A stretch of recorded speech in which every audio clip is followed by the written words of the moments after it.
गुरुदेव महाराज करते दही पखाड़ महोत्सव 22 वर्षर अनुष्ठान ये आखपाख अंचल लोक आसती हूँ आमर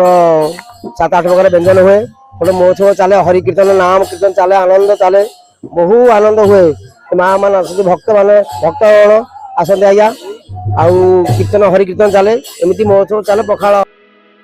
पखाड़ महोत्सव पर उत्सव मुखर हो उठी घसीपुरा ब्लॉक अंतर्गत कईसियारी गोडियो मठ दिन तमाम मठरे श्रद्धालुंकर भिड़ लगी मठ महंत प्रेमानंद दास महाराज पौरोहित मठ परिसर में हरिनाम संकीर्तन सहित होमयज्ञ संपादन करा जाउछि। मठर आराध्य प्रभु पतित पावन निकट में सुस्वादु व्यंजन सहित दही पखाड़ समर्पण करा परे हजार हजार श्रद्धालु वितरण करा जाइछि। मठ महंत पखाड़ महोत्सवर इतिवृत्ति सह पखाड़र महात्म्य विषय भक्त मानकु मार्गदर्शन करिसेंती। गुरुदेव महाराज करते दही पखाड़ महोत्सव 22 वर्षर अनुष्ठान ये आखपाख अंचल लोक आसती हूँ आमर 7-8 प्रकार व्यंजन हुए गोटे महोत्सव चले हरि कीर्तन नाम कीर्तन चले आनंद चले बहु आनंद हुए माँ मान आस भक्त मान भक्तगण आसते आज्ञा आउ कीर्तन हरि कीर्तन चले एमती महोत्सव चले पखाड़ महोत्सव मागण आचरण करके आज्ञा शह लोक आयोजन गाड़ी बुलिकी भिक्षा करके अनुष्ठान चलती आज्ञा गुरुदेव माने जगन्नाथ संस्कृति दही पखाड़ महोत्सव हुए परंपरा संस्कृति अच्छी जुग जुग कर आज्ञा परंपरा आउ व्यंजन लगे ये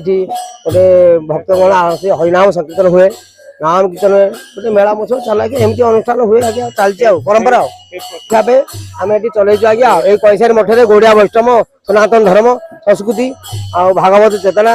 आउ जागृत करके चलती आज्ञा। नमस्कार मो नाम अमिता साहू आम घर नटू आम नटू आसचे 22-23 वर्ष धरी आज आम अनुष्ठान चली रही मुझे 4-5 वर्ष आम अनुष्ठित ये पाखपाख अंचल बहुत साहाय्य कर प्रेमानंद बाबा एकुटिया सहयोग को आगू नहीं पारे पाखे आम कृतज्ञ आम शिष्य बाबा होती आम गुरु प्रेम बाबा से जड़े अंधभक्त अंध बाबा से बहुत एत अनुष्ठान एत सुंदर भाव आम कृतज्ञ। पुराण वर्णित कथा अनुसार दही पखाड़ महोत्सव पर प्रभुंकर देवस्नान नीति संपन्न होइथाय बोली विश्वास रही आसी। आदि गोडियो मठर महंत स्वर्गत रायचरण महाराज द्वारा यह पखाड़ महोत्सव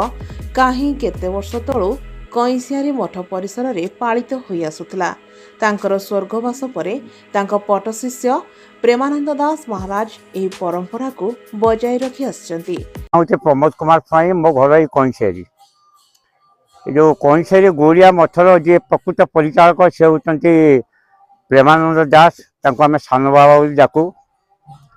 से सान बाबा गुरु होती श्रीजुक्त रायचरण महाराज से रायचरण महाराज से सान बाबा से उद्देश्य एवं प्रभु जगन्नाथ पाखे प्रति वर्ष भरी एवर्ष आज्ञा दही पखाड़ आयोजन करते दही पखाड़ महत्व होते आज्ञा प्रभु जगन्नाथ पाखे यह सब भोग लगे एवं आज 22 वर्ष पहुँचबार माने जो चेष्टा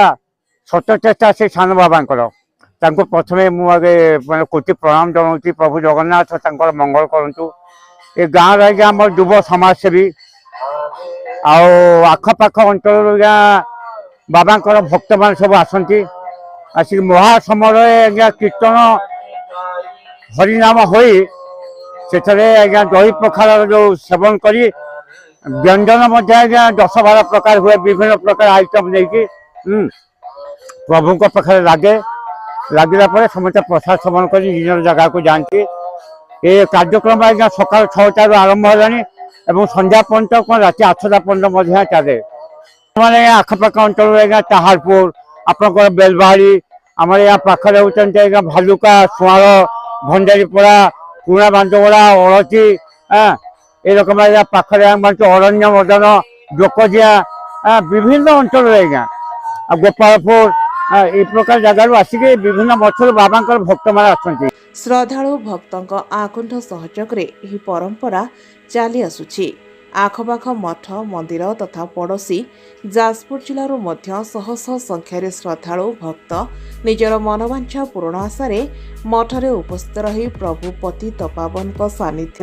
ଲାଭ କରିବା ସହିତ ଦହି ପଖାଳର ମଜା ନେଇଛନ୍ତି। ମୋ ନାଁ ଦେବପ୍ରସାଦ ମହାନ୍ତି, ମୋ ଘର କହନ୍ତି କଇଁସାରୀ ଗ୍ରାମର ଘର। ଦୀର୍ଘ 22 ବର୍ଷ ଧରି ଆମ ରାଇଚ ମହାଦେଶଙ୍କ ଉଦ୍ଦେଶ୍ୟରେ ଏବେ ଆମର ପ୍ରେମାନନ୍ଦ ମହାଦେବ ମଠର ମହନ୍ତ ଯିଏ ଆମର ମୁଖ୍ୟ ମହନ୍ତ ତାଙ୍କ ଉଦ୍ଦେଶ୍ୟରେ ଆମର 22 ବର୍ଷ ଧରି ସୁରୁଖୁରୁରେ ଚାଲୁଅଛି। ଭଗବାନଙ୍କ କୃପାରୁ ଆମ ଦୀର୍ଘ 20ରୁ 22 ବର୍ଷ ଧରି ଆମର ଜଗନ୍ନାଥ ମନ୍ଦିର ପଡ଼ିଯାଇଥିଲା, ଘରେ ଆମର ହେଇପାରୁନଥିଲା। ଏଇ ଭଗବାନଙ୍କ କୃପାରୁ ଏବେ ଆମର ଅନ୍ତିମ ପର୍ଯ୍ୟାୟରେ ଆମର ମନ୍ଦିର ପହଞ୍ଚିଛି। ସବୁ ସେ କାଳିଆର ଇଚ୍ଛା।